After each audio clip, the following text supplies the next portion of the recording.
Esto no es precisamente una historia de terror o una creepypasta.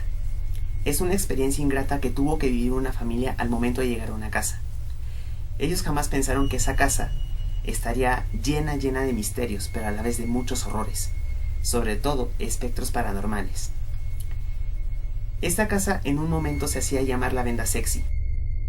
La razón por la cual le pusieron la Venda Sexy es muy sombría.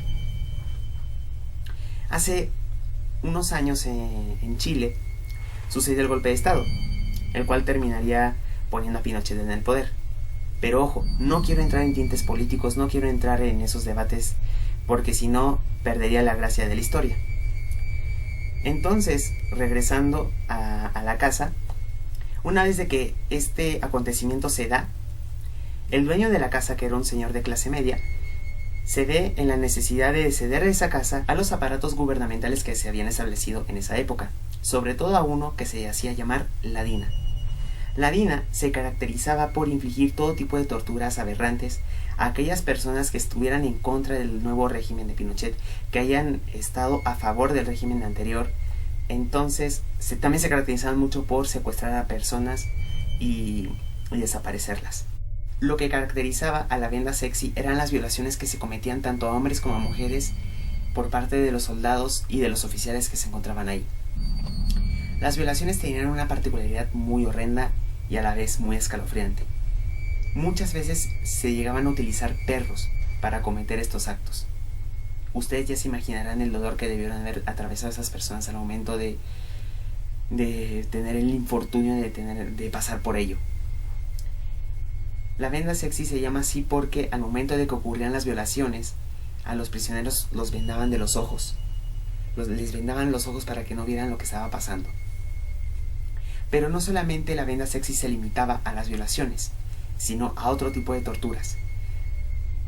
Sobre todo, amarraban a los prisioneros en unos catres de metal y los electrocutaban, sobre todo en las partes más sensibles como la boca, los genitales.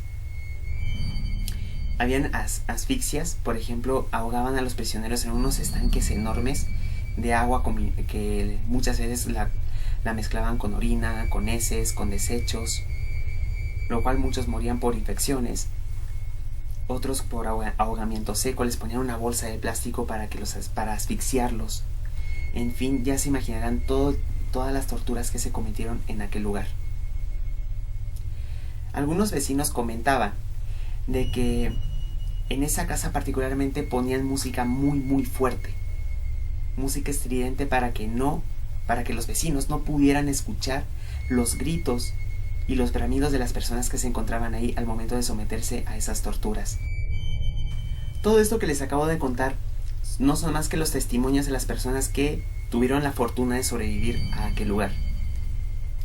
Pasaron los años y este lugar lleno de tortura y de muerte, aparte de angustia, quedó abandonado, hasta que llegó una familia a comprar el inmueble, sin pensar tan siquiera que aquel inmueble, que aquella casa, estuvo marcada por el dolor, por el sufrimiento y por la muerte.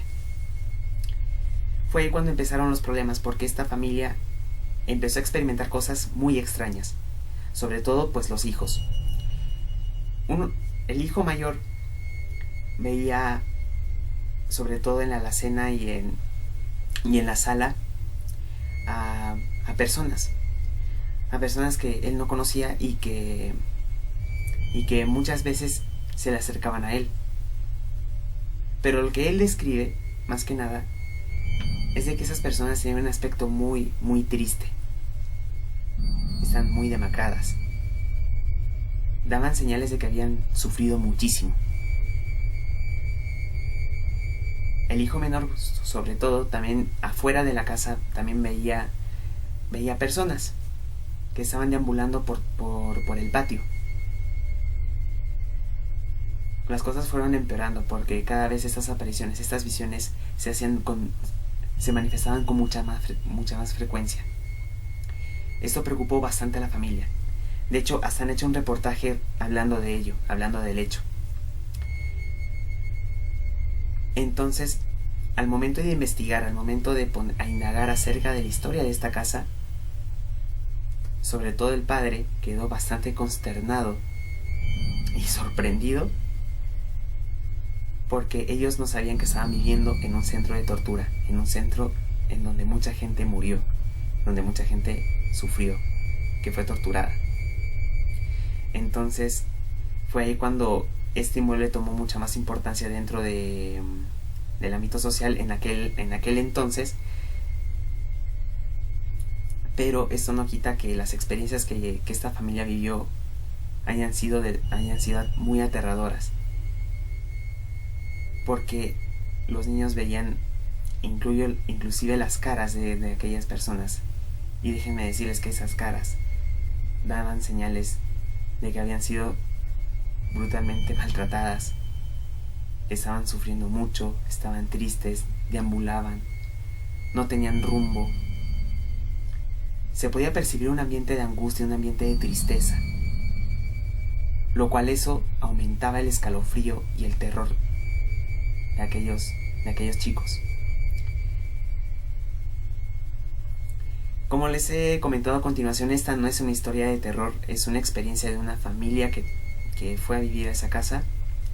También conté acerca de las atrocidades que se cometieron en ese lugar, como para que haya dado pie a que se manifestaran estos espectros, estas presencias. Y da mucho para reflexionar cómo está nuestra humanidad, porque cada vez nos estamos destruyendo, nos estamos matando unos a los otros de las maneras más horribles que se puedan imaginar. Y da para decir que estamos perdiendo cada vez más la fe en la humanidad, justamente por este tipo de actos tan horrendos. También quiero hacer un paréntesis con ello. Uno de los chicos también veía espectros de perros. Espectros de perros que daban una apariencia muy aterradora. Da mucho para pensar, da mucho para reflexionar cómo está nuestra humanidad. Estamos muy lejos también de cambiar. La especie humana se caracteriza mucho por infligirse daño el uno al otro. En fin, esto ha sido Los horrores de la venda sexy.